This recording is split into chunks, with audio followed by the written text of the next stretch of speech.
ზოგადად ვფიქრობ მოვიდა მომენტი, როდესაც ჩვენც უნდა დავიწყოთ ახსნა, რას ნიშნავს სინამდვილეში ევროპული ღირებულებები. ვინაიდან ჩვენ სამწუხაროდ უკვე ძალიან შეეგუა ზოგიერთი ჯგუფი თუ პოლიტიკოსი, რომ ქართველებს ჭკუა ასწავლოს რა არის ღირებულება და რა არ არის ღირებულება. ახსენებენ ევროპულ ღირებულებას ისე, თითქოს არსებობდეს რაღაცა უფრო დაბალი ქართული ღირებულება. ამიტომ ვფიქრობ, რომ დროა რომ ყველა შევახსენოთ, რომ აქ არავინ არ არის სკოლის მოწაფე, გამოცდები აქ არის ჩასაბარებელი არ აქვს. ქართულ ხალხს საკმარისად აქვს თავისი დამოუკიდებლობისთვის და სუვერენიტეტისთვის ყველანაირი გამოცდა ჩაბარებული. ამიტომ შევახსენებ ყველას ევროპაში, მათ შორის ზოგიერთ ევროკომისარს, რომ თუ კი რაიმე არის ევროპული ღირებულება და ევროპული წესი, ეს არის კრიტიკის მოსმენა, კრიტიკის ატანა და კრიტიკაზე პასუხი. ჩვენ ასაც ხედავთ არის, რომ კრიტიკას ხშირად ხვდებიან გაბუტული პოზით, თითქოს ეს არის თავდასხმა, შეურაცხყოფა, ასე შემდეგ. ეს ჩვეულებრივი მეთოდი არის, რომ თავიდან აერიდონ კრიტიკა და გაღმა შედავებისავით რაღაც გაბუტულ პოზაში ჩადგნენ და რაღაც ანტიევროპული უწოდონ რაღაც საკითხებს. მარტივი რამე არის, ამიტომ რომ მიიღონ კრიტიკა, მით უმეტეს ჩვენ ვსაუბრობთ ყოველთვის ფაქტებით, კონკრეტული ფაქტებით, როდესაც მაგალითად ევროკავშირის ბიუჯეტიდან ფინანსდება ექსტრემისტული ჯგუფები, როდესაც მაგალითად ევროკავშირის ბიუჯეტიდან ფინანსდება პროპაგანდა. ყველა ამ საკითხზე გვაქვს მტკიცებულება და ფაქტი. და ყოველ ჯერზე ვასახელებს მტკიცებულებას და ფაქტს.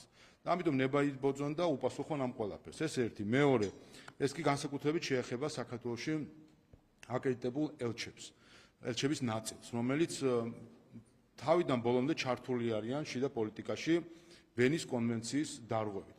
ყველას შევახსენებ კიდევ ერთხელ, როგორც ჩანს კიდე შეხსენება არის საჭირო, რომ ვენის კონვენციის 51 მუხლი დიპლომატიური ურთიერთობების შესახებ კონვენციის 51 მუხლი მოიცავს ორ საკითხს, რომელიც ერთმანეთთან არის დაკავშირებული. პირველი, ეს გახლავთ ადგილსამყოფელ ქვეყანაში აკრედიტებული დიპლომატების იმუნიტეტი და პრივილეგიები, მათ აქვთ იცით სამართლებრივი იმუნიტეტი, საგადასახადო პრივილეგიები და სხვა საკითხები, ანუ განსაკუთრებული სტატუსი აქვს ყველა ერთს, ჩვენ ელჩებს სხვა ქვეყანაში, დიპლომატებს და სხვათა დიპლომატებს ჩვენთან არიან, ასე ვთქვათ, ცალკე სპეციფიურ სამართლებრივ რეჟიმში. ამის საპირწონედ იმავე მუხში წერია, რომ ამ პრივილეგიების საპირწონედ ქვეყანაში აკრედიტებულმა დიპლომატები არ უნდა დიპლომატებს ეკრძალებათ ქვეყნის საშინაო საკითხებში ჩარევა.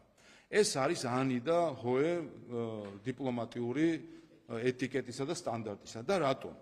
დღეს ვხედავთ ჩვენ ზოგიერთი ქვეყნის ელჩი ჩვეულებრივად კონფლიქტში არის ქართული ხალხის მიერ არჩეულ ხელისუფლებასთან.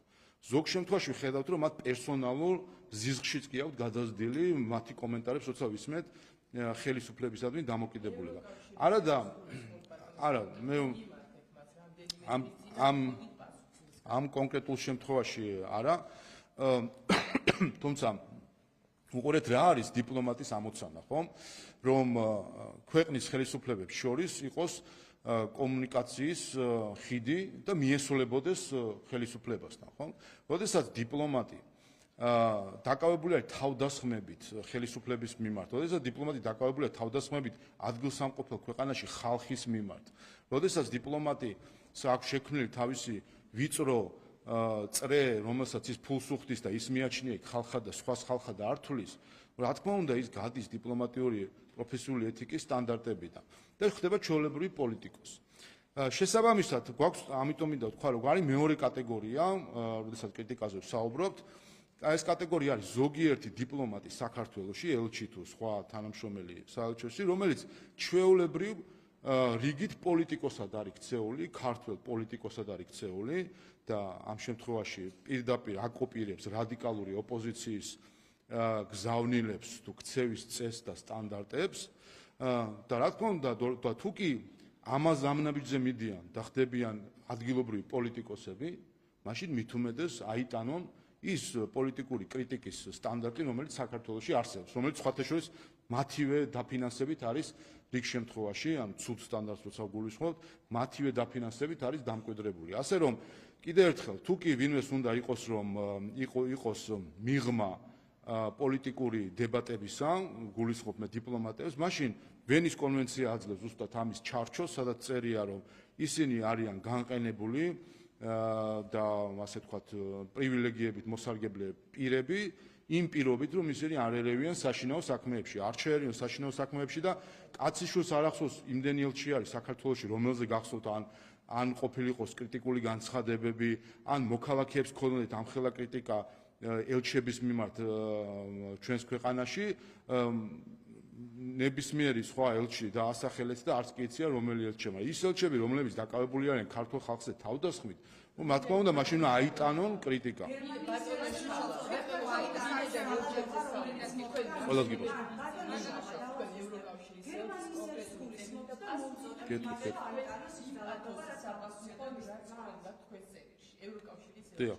ხო, რაც შეეხება, ხო, პასუხი ამ წელზე ჯერ არ მიმიღია, მაგრამ ერთი მთავარი სათქმელი, რაც მაქვს მე მისთვის და ასევე ევროკავშირის ზოგიერთი ქვეყნის ელჩისთვის თუ დონორისთვის არის შემდეგი, რომ ჩვენ, რასაც ახლა ვხედავთ, არის ის, რომ ევროკავშირის და მისი წევრი ქვეყნების ბიუჯეტიდან საქართველოში ფინანსდება ზიზღი, ძალადობა, პროპაგანდა, ანუ ფინანსდება ექსტრემიზმი. ეს უკვე არის ის ზღვარი, რომელიც უშუალოდ არის ექსტრემიზმის ზღვარი. ჩვენ ხედავთ, რომ საჯაროდ, ცინიკურად ორგანიზაციები, რომელიც ღიად ფინანსდებიან და ხელშეწყობილი არიან ევროკავშირის ელჩის თუ სხვა ზოგიერთი ელჩის მხრიდან, ღიად და საჯაროდ არ აღიარებენ ხალხის მიერ არჩეული კონსტიტუციური ორგანოების ლეგიტიმურობას, რაც არის პირდაპირ განსაზღვრება ექსტრემიზმის. შეგახსენებთ, გერმანიაში სულ ახლახან აკრძალეს ორგანიზაცია, რომელსაც ეთქვა რაღაც სამეფოს მოქალაქეებს თუ დაახლოებით ასეთი სახელწოდება ჰქონდა, აკრძალა ორგანიზაცია გერმანიის სახელმწიფომ იმის გამო, მათ შორის, რომ ისინი არ აღიარებდნენ არჩეული თუ კონსტიტუციური ორგანოების ლეგიტიმაციას. არ აღიარებდნენ სამართლებრივ წესრიგს და კანონებს. ამის გამო და ამას უწოდეს ექსტრემიზმი და აკრძალეს. საქართველოში იგივე ქვეყნების წყაროებიდან ფინანსდება ზუსტად ეს ორგანიზაციები, რომლებიც არ აღიარებენ ხალხის მიერ არჩეული ორგანოების ლეგიტიმურობას, ანუ არიან ანუ მიყვებიან ექსტრემიზმს. ამიტომ მთავარი დასკვნა და მოწოდება არის ის, რომ დღეს ჩვენ შეგვიძლია ვთქვათ უკვე, რომ ევროკავშირის და ზოგიერთი ქვეყნის ბიუჯეტიდან საქართველოში ფინანსდება საქართველოში მხარდაჭერილია და დაფინანსებული არის ექსტრემიზმი და ამიტომ მნიშვნელოვანი არის, რომ ეს არის ის წითელი ხაზი, რომლისგანაც ახლა ყველა უნდა გამოფხიზდეს და დროზე მიიღოს გადაწყვეტილება.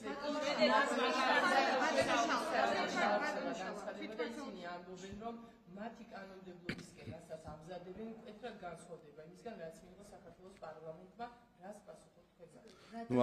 აი, ზუსტად ეს არის, ოდესაც საელჩო ცინიზმით არის დაკავებული, იმავე განცხადებაში თავს დაესხა საქართველოს პარლამენტს და მის მიერ მიღებულ კანონს, რაც ასევე არის ვენის კონვენციის დარღვევა. კიდევ ერთხელ, არც ერთი დიპლომატის საქმე არ არის და არის საერთაშორისო სამართლის დარღვევა ადგილსამყოფელი ქვეყნის კანონმდებლის და მის მიერ მიღებული კანონების უსაფუძვლო კრიტიკა.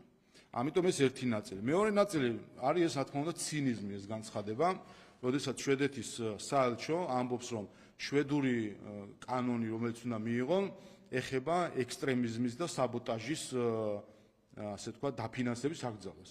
მაშინ, როდესაც შვედეთის ხელისუფლების წევრი საქართველოში ახალისებდა ექსტრემიზმს და ახალისებდა საბოტაჟს.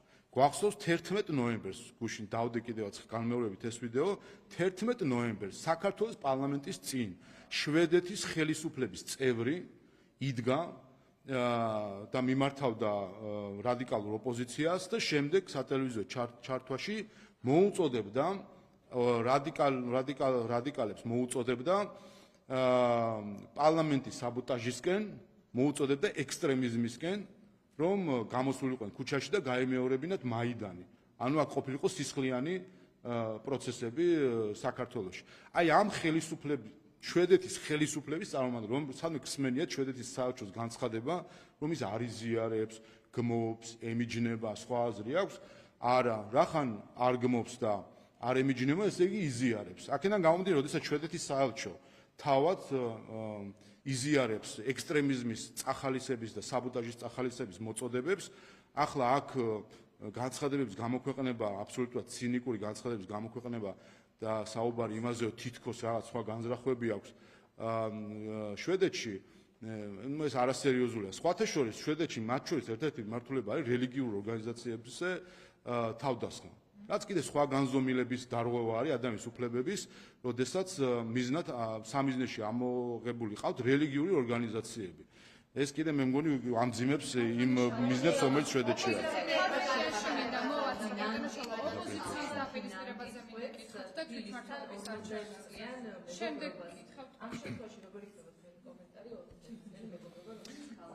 ხო, ანუ ხო გადავთვალე უკვე და 1979 წელს არის, როგორც ჩანს, საქართველოს თბილისიდან ნანტი დაძმობილება. შეგახსენებთ 1979 წელს ჩვენი საქართველოს იყო საბჭოთა კავშირის ნაწილი და ამ საერთო ამ ქვეყანას მართავდა ბრეჟნევი. ანუ 1979 წელი, როდესაც დაძმობილდა ნანტი და თბილისი, არის წელი, როდესაც მართავს სახელმწიფოს ბრეჟნევი და წელი, როდესაც საბჭოთა კავშირი შეიჭრა ავღანეთში. როგორც ჩანს, ნანტის მერი ფიქრობს, რომ ბრეჟნევის საქართველოს უფრო დემოკრატიული იყო, ვიდრე დღევანდელი საქართველოს. არასერიოზული არის საერთო ჯამში ასეთი მიდგომები, თუმცა გასაკვირი არ არის. იმ პირობებში, როდესაც საფრანგეთის საელჩო აფინანსებს ნაციონალურ მოძრაობის ლიდერებს, ნახეთ ჩვენ რომ ნაციონალურ მოძრაობის სიის წევრი, რომელიც პარლამენტის წევრი გახდა, იმ ადამიანს აფინანსებს თითქოს მან მარშრუტები უნდა ხაზოს სადღაც ქალაქებში და ამ დაფინანსებიდან ორ კვირაში ამ ორგანიზაციამ ექსტრემისტული განცხადება გაავრცელა, სადაც საუბრობდა, რომ პარლამენტი არის არალეგიტიმური, რითაც გამოჩნდა სინამდვილეში, რას აფინანსებს საფრანგეთის საელჩო ამ ორგანიზაციის სახით აფინანსებს ექსტრემიზმს ლეგიტიმური ხელისუფლების არ აღიარებას. ამიტომ სადაც საფრანგეთის საელჩო ექსტრემიზმს და ნაციონალურ მოძრაობის რადიკალურ ოპოზიციის ლიდერებს უხდის ფულს, ეხლა ნანტი ალბათ ნაკლებად არის გარკვეული ჩვენს რეალობაში და შეიძლება აქ ვიფიქროთ, რომ რაღაც მათი არცოდნის გამო არის, რომ ბრეჟნევის საქართველოს უფრო დემოკრატიული ჰქონიათ, ვიდრე დღევანდელი საქართველოს.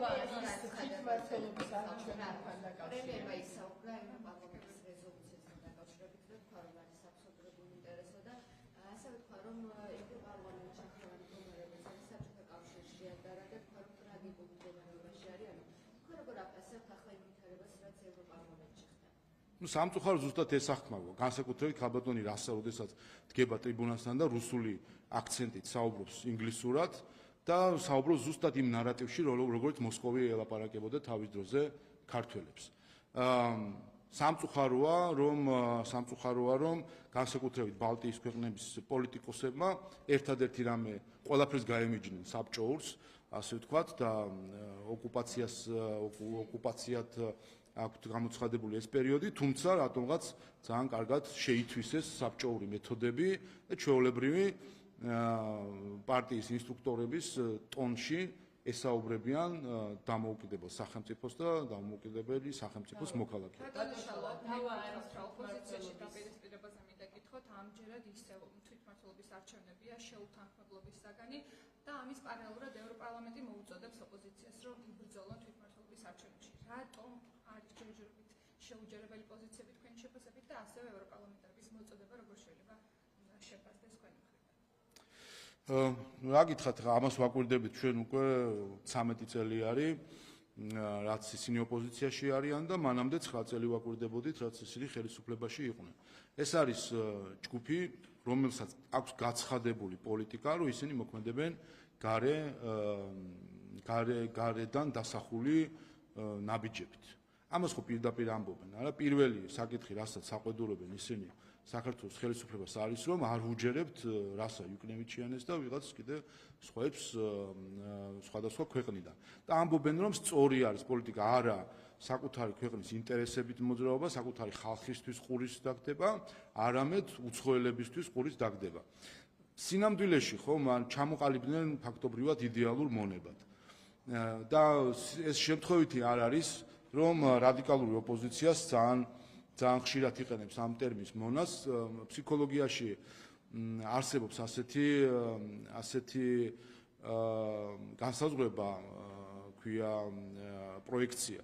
როდესაც ადამიანი იმისთვის რომ გაექცეს დაემალოს თავის უარყოფით თვისებებს, ამის პროექცირებას ახდენს სხვაზე, სხვას მიაწერს ამ თვისებებს. ასე რომ ეს მონას ძახილი შემთხვევითი არ არის. ამითი სინამდვილეში გარკვეული ფროიდისეული წამოწდენაც არის. რომ ისინი ხვდებიან, რომ ისინი თავად არიან იდეალური მონები, რომლებიც ერთ დაძახილზე მზად არიან დადგნენ ცალფეხზე, ეს პირდაპირ გითხრეს, ერთ დაძახილზე მზად არიან, რომ დაასმინონ საკუთარი სამშობლო და ჩვენ ნახეთ გუშინ უცხოური დაფინანსებით მოქმედი ადამიანები, როგორ იდგნენ ბრიუსელში სამშობლოს დასასმენად.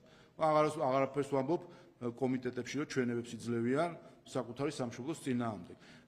სინამდვილეში ამ ასე ვთქვათ, გარკვეულ ცუდ პროცესებს, რასაც ვაკვირდებით ჩვენ NGO და ოპოზიციურ სპექტრში, მათი ასე ვთქვათ, სამშობლოს დასმენის მხრივ, სინამდვილეში ამას რაღაც მხრივ ამას აქვს პოზიტიური მხარეც.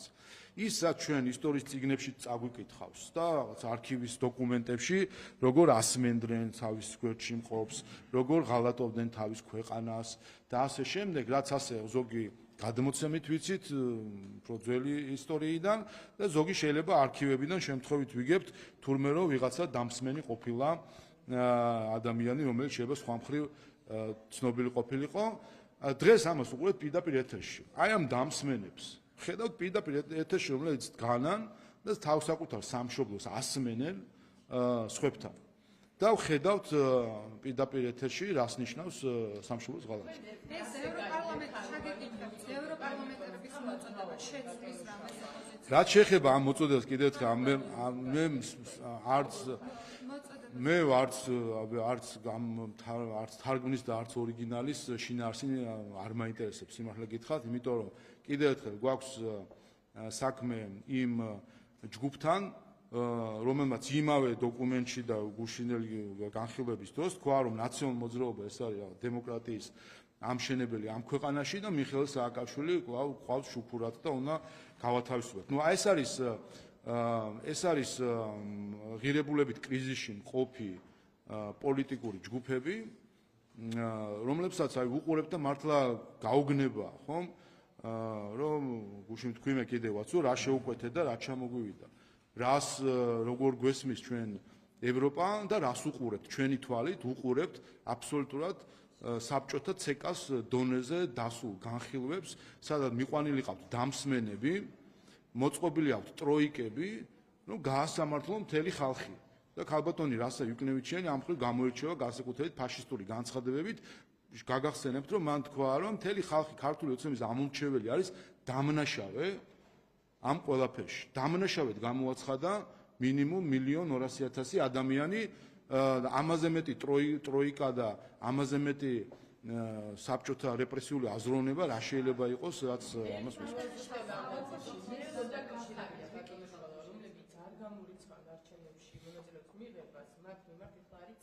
განარჩენებისგან, რომ ეს არჩევნები არის ლეგიტიმაცია პირდაპირ პირობად ხელისუფლების.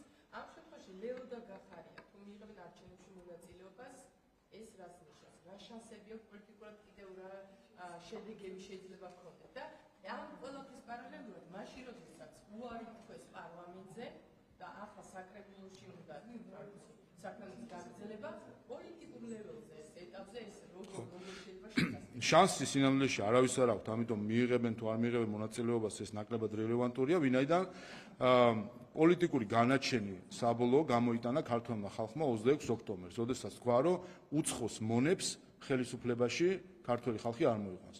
უცხოს მონები ჩვენი რადიკალური ოპოზიცია ვერ მოხვდებიან ხელისუფლებაში. ამიტომ ეს სხვა ვინ რას ტაქტიკურად ალაგებს და როგორ ეუბნებიან გარედან, რომ ზოგმა კარგი და ცუდი პოლიციელის როლი შეასრულოს, ზოგი კონსტრუქციულად ჩანდეს და ზოგი დესტრუქციულად, ესეც იგი ეს ოპერა და კინო ნანახივა. ზუსტად ასე ალაგებდნენ გარედან კარგი და ცუდი პოლიციელის როლში სხვადასხვა ჯგუფებს, როდესაც ერთის მხრივ ყავდათ ცალკე რადიკალური ჯგუფები, რომელსაც რადიკალიზმს და ექსტრემიზმისთვის იყენებდნენ და ყავდათ ვითომ კონსტრუქციული ჯგუფები, რომელსაც იყენებდნენ შესაბამისად იმისთვის, რომ შეექმნათ რაღაც შთაბეჭდილება, თითქოს არსებობს ალტერნატივა ხელისუფლებისთვის. კიდევ ერთხელ უცხოს მონას ხელისუფლებაში არაფერი ესაქმება დამოუკიდებელი ქვეყნის.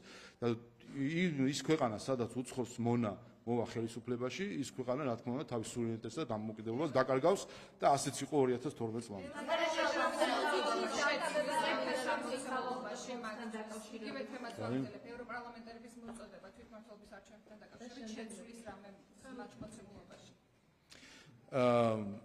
უბრალოდ მე არ მინდა ხა მიმსჯელო ვისი დამოკიდებულებით და არადამოკიდებულებით და რას შეცვის, რას არ შეცვის.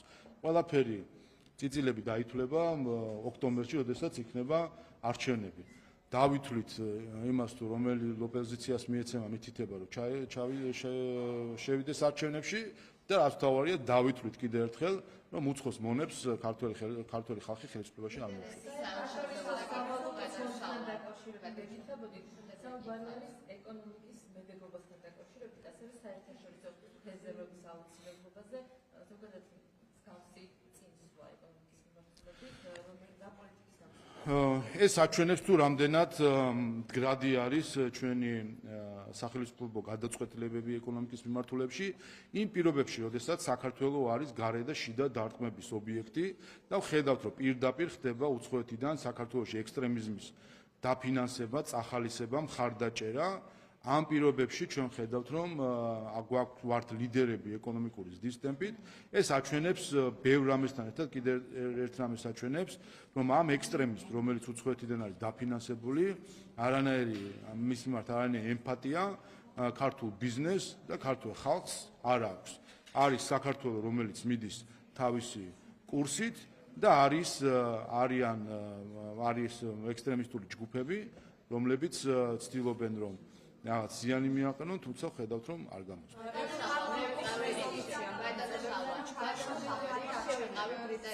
შემთხვევაში გაგრძელდება არაღიარების პოლიტიკა და სანქციების პოლიტიკა.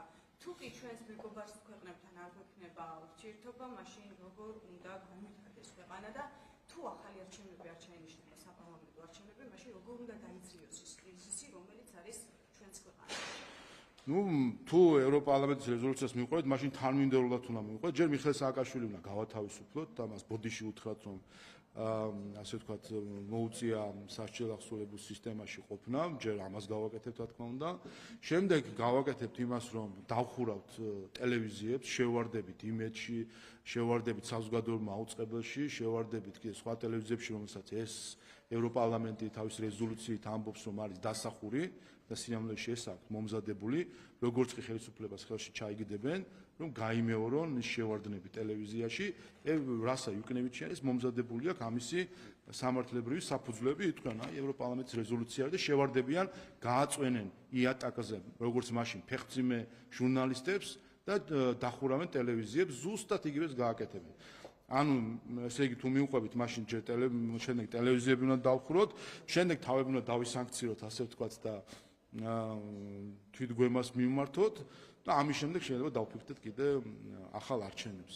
აი ეს არის, რასაც გვეუბნებიან, რომ ეს არის ევროპული ღირებულება და ჩვენ ხო გუმანით მაინც ხვდებით, რომ ეს არის ტყუილი, რომელსაც ჩვენ გვაყიდებენ, როგორც ევროპას, სინამდვილეში ეს არის საბჭოთა კავშირი, აი ის მენტალიტეტი, რომელიც ამ რეზოლუციაში არის ჩადებული და კიდევ ერთხელ, როდესაც გორბაჩოვის თანამებრძოლები არიან ამ რეზოლუციების ავტორები, გორბაჩოვის თანამებრძოლები, რეზოლუციის ავტორები და მხარდამჭერები. ეხლა იქ ჩვენ რას მოვალთ, რა უნდა იქ ევროპას გორბაჩოვის თანამებრძოლებთან. იქ არის საბჭოთა კავშირი, ასე რომ ამ რეზოლუციის სულისკვეთება არის იგივე, რაც პარტიის ყრილობების სხვადასხვა რეზოლუციებში იყო, მე მგონი მაშინაც რეზოლუცია. სანქციები მათი თქმით, გაგრძელდება სანქციები, გაგრძელდება არაღიარების პოლიტიკა.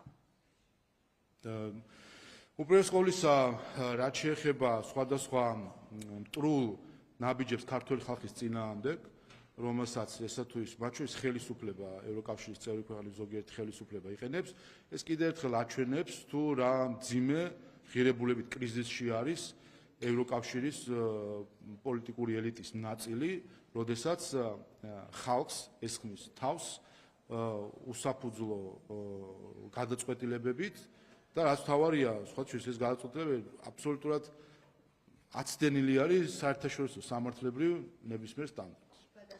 ბატონო საელჩოში იყო ოპოზიციის ოპოზიციის ნაწილის შეხვედრა და არ ვიცით რაზე ისაუბრეს უცნობია დეტალები, თუმცა როგორც ჩარკვიანმა თქვა, დიპლომატიის გაცილებას იმყოფებოდა და პოლიტიკური საკითხები არ განუხლა. ორი რამ მინდა რომ გითხრათ, თუ ეს მართლაც დიპლომატიის გაცილება იყო, მაშინ რატომ არ იმყოფებოდა მმართველი გუნდი და რა მიზანი შეიძლება ქონოდა ზოგადად აი ამ შეხვედრას, როგორ ფიქრობთ? არ ვიცი, მე გუშინ წინ ვიყავი კახეთში, ოპოზიცია გუშინ იყო ბრიტანეთის საელჩოში. მე კახეთში ხალხი ვნახე, ვინაიდან ჩვენთვის ხელისუფლების წყარო არის ჩვენი ხალხი. ოპოზიციისთვის ხელისუფლების წყარო არის სხვადასხვა ელჩი და საელჩო. ამიტომ ყველას თავისი სამიზნე ჯგუფი ყავს და ამიტომაც დადიან სხვადასხვა საელჩოებში, რომ მიიღონ სხვადასხვა სახის მითითებები თუ ინსტრუქციები. ასე რომ არ ვიცი, ეს მათი შინაური საქმე არის. რაზე ქონდათ საუბარი, მე ჩვენ ვხედავთ, რომ სამწუხაროდ ბრიტანეთის ელჩიც გამოირჩევა ვენის კონვენციის დარღვევით, საერთაშორისო სამართლის დარღვევით ქართულ ხალხზე და საქართველოს ხელისუფლებაზე თავდასხმებით, რაც სამწუხარო არის, თუმცა სამწუხაროდ ეს საერთაშორისო წესრიგის საწინააღმდეგო კულტურა რატომღაც რამდენიმე ელჩმა დაიმკვიდრა.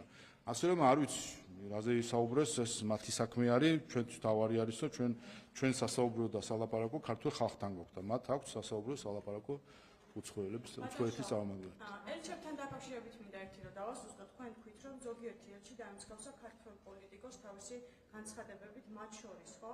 რომელ განცხადებას გულისხმობთ, სადაც ელჩი დიპლომატიურ, ესე ვთქვათ, ენას აღგებს და რაღაც პოლიტიკურ მესიჯებს აკეთებს, კონკრეტულად ვის გულისხმობთ და ვის გულისხმობთ, როცა თქვით, რომ სხვადასხვა რამდენი აიტანო ის კრიტიკა. თავისთავად, რაც როცა როდესაც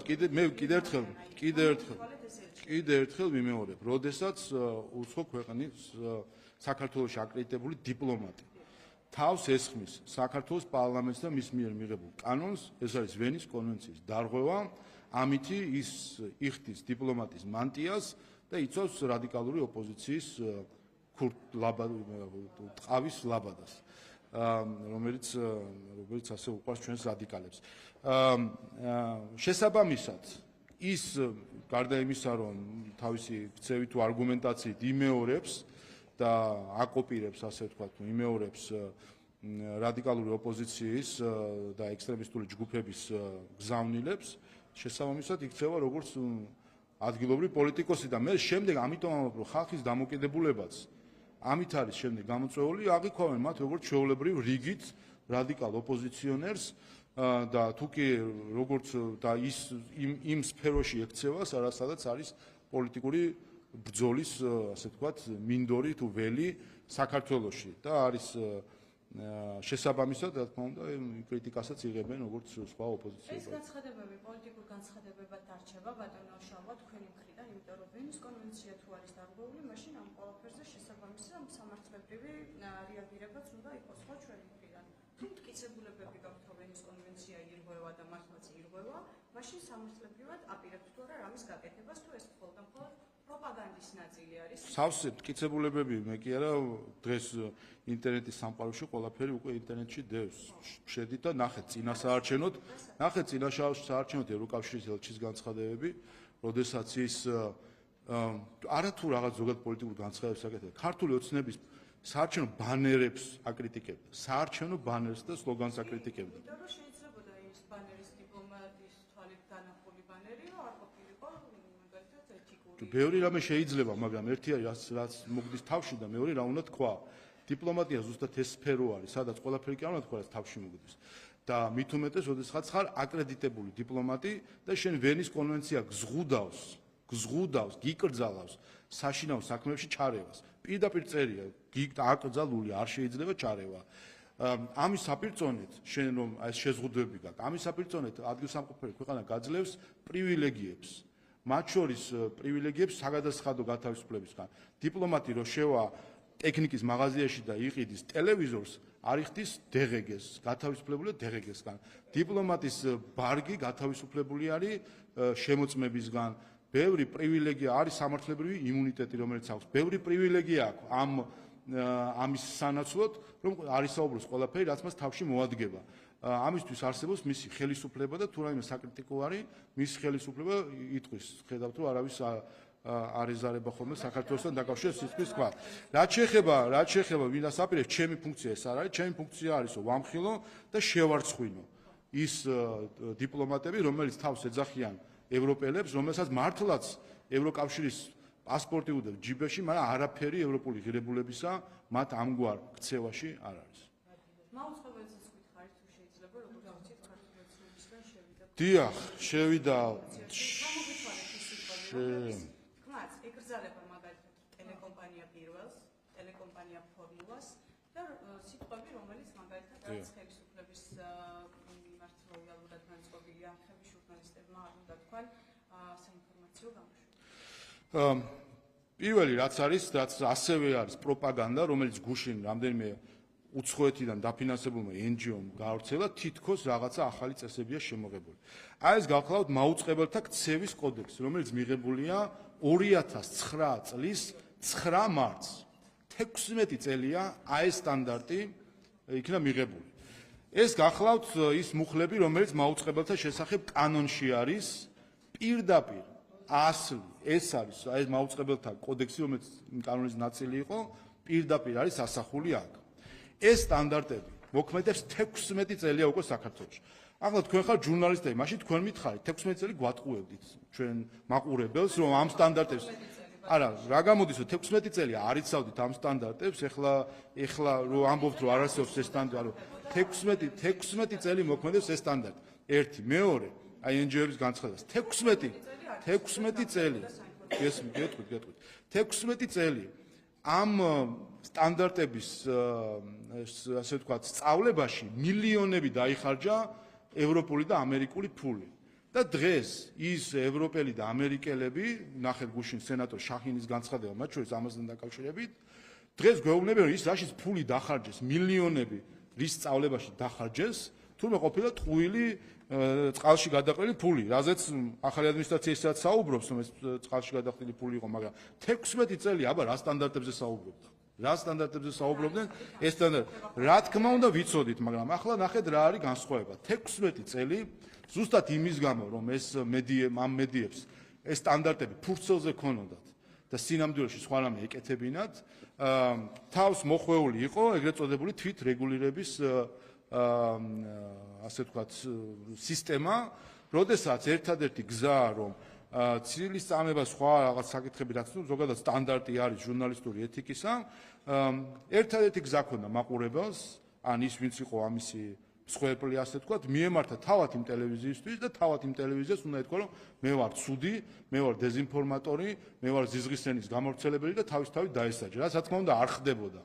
და რაც შეიცვალა ზუსტად ეს არის.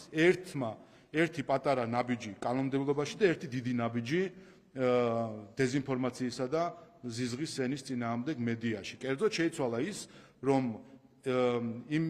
ამოვიდა თავად ამ ტელევიზიების, ასე თქვა, თვითნებობიდან და სახელმწიფო იზრუნებს კომუნიკაციის კომისიის გზით, რომ ამ სტანდარტების დანერგვა იყოს უზრუნველყოფილი. რაც შეეხება თავად საჩივარს, რომელიც ეხება საინფორმაციო გამოშვებებს და რომელიც ეხება საინფორმაციო გამოშვებებში წამყვანების და ჟურნალისტების მხრიდან შეფასებების გაკეთებას, რაც არის სტანდარტის დარღვევა. არ ვიცი მე, ჟურნალისტიკა ნასწავლიც გექნებათ, დიდი ალბათობით. რაღაც ტრენინგებიც გავლილი გექნება და მაუწყებელთა ქცევის კოდექსიც ალბათ თქვენთვის ახალი არის. 16 წელი ამას გასწავლიდნენ. რომ თქვენ საინფორმაციო გამოშვებაში არა თქვენი აზრები უნდა მოახვიეთ თავს მაყურებელს, ამენ ფაქტები უნდა განაცხადოთ.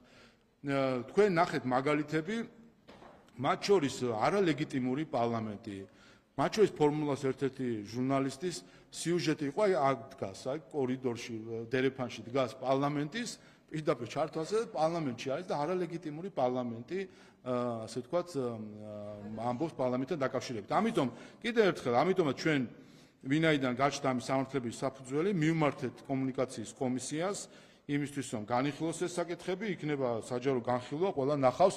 მე მგონი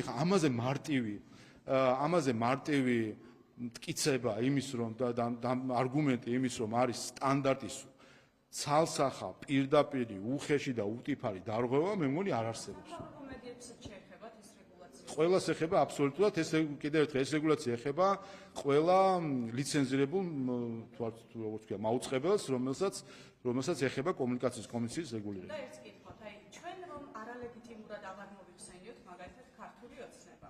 რა შეიძლება თქვენთვის ლეგიტიმაცია მოგემატებათ, რა შეგემატებათ, იმიტომ რომ არალეგიტიმური ეს სიტყვა მაგალითად მე არ მომიგონია არ ყევე პირველს, არ ტელეკომპანია ფორმულას, ხო? ევროკავშირის არც ერთი დემოკრატიული ქვეყანა არ აღიარებს 26 ოქტომბრის არჩევნებს. მათთვის არის ეს საიდან აი უყურეთ ახლა ახლაც კი ფაქტის სიზუსტესაც დაკავშირებთ ახლაც უყურე აქაც რას ქვია აქაც კი როგორ გეკადრებთ რანაირად მიგვიჩნდება როგორ მიიჩნევთ ქვეყანას არალეგიტიმურად და ჩვენ სახელმწიფოს არალეგიტიმურად და ვინმეს არალეგიტიმურად ნუ აბა ვის მიიჩნევა ოცნების წევრებზე არის საუბარი და არჩევნების არაღიარებაზე გაგრძელდება არალეგიტიმურობა და არჩევნების არაღიარება არა აი საქმეც ისაა თქვენ ერთმანეთში ურევთ ევროპარლამენტის და რომელიღაცა პარლამენტების განცხადებებს რომელსაც შემდეგ თავადვე ებიჯნებიან ხელისუფლებები და ასე შემდეგ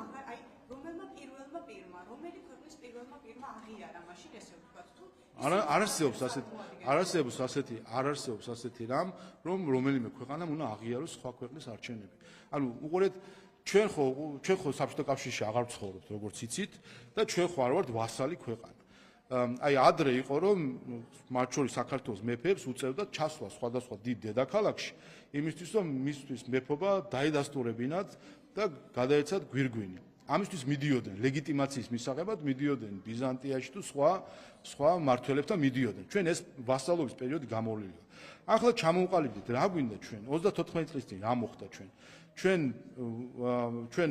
მოსკოვის ვასალობიდან რომელიმე სხვა ქვეყნის ვასალობაში გადავედით თუ გამოვაცხადეთ დამოუკიდებლობა.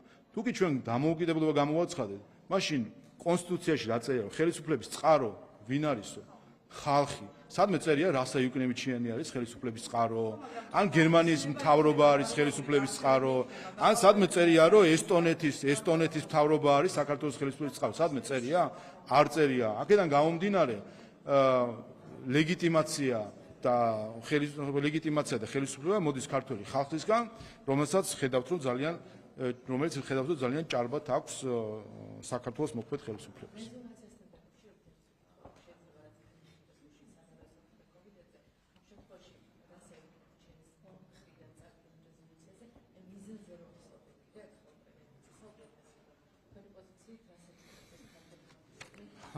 არაფერი მე მგონი მიზნები უკვე საკმაოდ ცხადი არის ეს არის ქართული ხალხის დაზიანება. აქამდე ზოგ შემთხვევაში ხედავდით გარკვეულ თამაშებს, დიპლომატიურ თამაშებს, ახლა პირდაპირ არის მიზნად ამოღებული დაზიანების ქართული ხალხი. მათ შორის ვნახეთ გარკვეული მცდელობები, რომ საქართველოს ეკონომიკაზე დაესხან თავს. ვნახეთ საფრანგეთის და პოლონეთის საელჩოს განცხადებები, რომელიც იყო აბსოლუტურად აცდენილი რეალობას და სტატისტიკას გამოაქვეყნე ამასთან დაკავშირებით. ორი პოლონელი არ შემოუშვეს საზღვარზე წელს. ორი წელიწადნახევრის განმავლობაში შარშანდელი წელი და წელს ნახევარი წელი რო ავიღოთ, 9 სულ 7 არ იყო შარშან, 2 არა. იცით რამდენი არ შეუშვა პოლონეთმა ქართველი 1400 თუ არ ვცდები. და ახლა აქ რომ ცრუ პანიკას ატეხვას ცდილობდა პოლონეთის საელჩო, ეს რა თქმა უნდა ჩვენ გვაფიქრებინებს, რომ ამის უკან არ დგას კეთილსინდისიერი მიზნები და მით უმეტეს თუ გავითვალისწინებთ იმას, რომ გაიხსნა, ასე ვთქვათ, იხსნება ტურისტული, ასე ვთქვათ, ცენტრალური სეზონი, ამ დროს ასეთ განცხადებებს ვაკეთებს, რა თქმა უნდა, მე პირადად ჩემი ეჭვი მაქვს, რომ ეს იყო გამიზნული თავდასხმა ქართულ ეკონომიკას.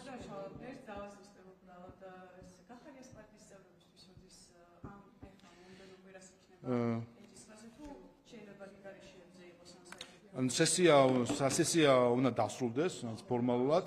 რა თქმა უნდა, აღარაფერი ეშველება 12 ეულს, ასე ვთქვათ, ვინაიდან მათ გაცდენილი აქვთ სესიის სტომების, პლენარული სტომების ნახევარზე მეტი, თუმცა ფორმალური პროცედურა სესია უნდა დასრულდეს, საპროცედურო კომიტეტმა უნდა დათვალოს რამდენი სტომა ჩატარდა, ვინ რამდენჯერ დაესწრო, ასე რომ წინ აქვთ ჯერ კიდევ სიამოვნება.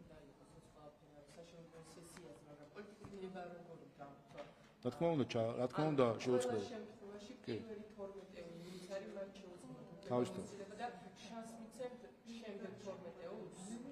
დიახ, რა თქმა უნდა 12 დეპუტატს, რომელიც უკვე მოყოლებული დეკემბრიდან შატალოზეა და ასე ვთქვათ, იღებს პარტიულ დაფინანსებას მიუხედავად იმისა, რომ თითითიცი არ დაუკარებია საქართველოს პარლამენტში მუშაობის მხრივ. რა თქმა უნდა, ხა ქართველი ხალხის კმაყოფაზე უსაქმურ დეპუტატებს ჩვენ პარლამენტში ვერ გავაჩერებთ და შესაბამისად უფლებამოსილება შეუწყდება ამ 12-ს. შემდეგი 12 ვინაიდან ჩახსნილი არ აქვს სია, რა თქმა უნდა, შემდეგ 12-ს ექნება შანსი, რომ ქართულ ხალხს დაანახოს საერთოდ რაიმის გაკეთებას აპირებენ თუ არა. შანსი, მაგრამ ისიც არებია იდეაში. ასევე შემდეგ. დაჭირდება და დაფინანსება შენარჩუნებული ექნება პარტიულად, რადგან სჭირდება, უნდა. ხო, ნახოთ ახლა ეს მათი გადასაწყვეტია საერთო ჯამში, ჩვენ მოქმედებს საქართველოს კანონმდებლობის შესაბამისად.